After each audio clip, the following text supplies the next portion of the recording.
Halo semuanya, apakah kamu pernah merasa stres atau kesulitan menghadapi masalah hidup? Kalau iya, mungkin kamu perlu mengenal filosofi Stoikisme.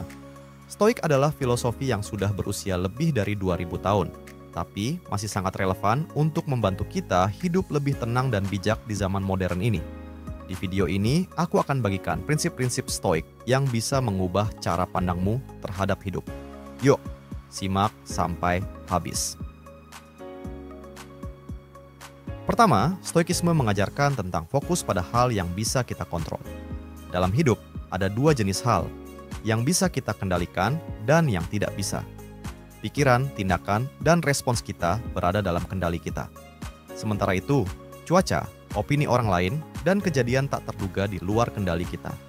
Filosofi Stoik menekankan bahwa kita harus fokus pada apa yang bisa kita kendalikan dan lepaskan kekhawatiran terhadap hal-hal di luar kendali.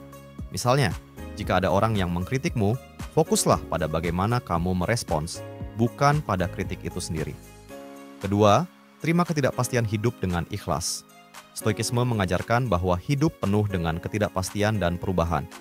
Marcus Aurelius, seorang kaisar Romawi yang juga filsuf Stoik, pernah berkata, "Jangan berharap dunia akan sesuai dengan keinginanmu, tapi terimalah apa yang terjadi." Dengan menerima kenyataan ini, kita tidak akan mudah kecewa dan bisa lebih tenang dalam menghadapi tantangan. Tips ketiga adalah latihan memento mori, yang artinya ingatlah bahwa kamu akan mati. Bukan untuk membuatmu takut, tapi untuk mengingatkan bahwa hidup ini singkat. Ketika kita sadar bahwa waktu kita terbatas, kita akan lebih menghargai setiap momen dan tidak akan menunda-nunda hal penting. Gunakan konsep ini untuk fokus pada hal-hal yang benar-benar berarti dalam hidupmu. Selanjutnya, gunakan teknik visualisasi negatif atau premeditatio malorum.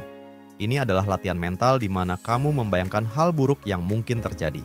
Bukan untuk membuatmu cemas, tapi untuk mempersiapkan diri dan menerima kemungkinan terburuk dengan tenang. Misalnya, sebelum melakukan presentasi, bayangkan jika terjadi kesalahan teknis. Dengan cara ini, kamu akan lebih siap dan tidak panik jika hal buruk benar-benar terjadi.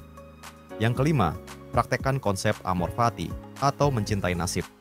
Apapun yang terjadi dalam hidupmu, baik atau buruk, terimalah dengan rasa syukur.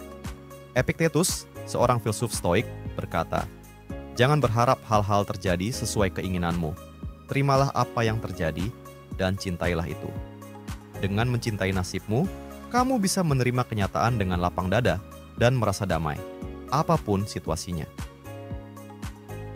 Terakhir, Stoikisme menekankan pentingnya hidup dengan kebajikan.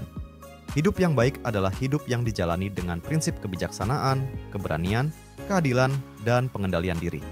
Jangan fokus pada hal-hal materi, tapi fokuslah pada bagaimana kamu bisa menjadi pribadi yang lebih baik setiap harinya. Tanyakan pada dirimu setiap hari, apakah aku sudah bertindak bijak dan adil hari ini? Ini adalah cara sederhana tapi efektif untuk menjalani hidup yang bermakna. Kesimpulannya, filosofi Stoik mengajarkan kita untuk fokus pada hal yang bisa kita kontrol, menerima ketidakpastian, mengingat bahwa hidup ini singkat, mempersiapkan diri untuk hal-hal buruk, mencintai nasib, dan hidup dengan kebajikan. Dengan menerapkan prinsip-prinsip ini, kamu bisa hidup dengan lebih tenang, bijak, dan bahagia. Terima kasih sudah menonton video ini sampai habis. Kalau kamu merasa video ini bermanfaat, jangan lupa like, share, dan subscribe. Semoga filosofi Stoik ini bisa membantu kamu menghadapi hidup dengan lebih tenang dan penuh kebijaksanaan. Sampai jumpa di video berikutnya.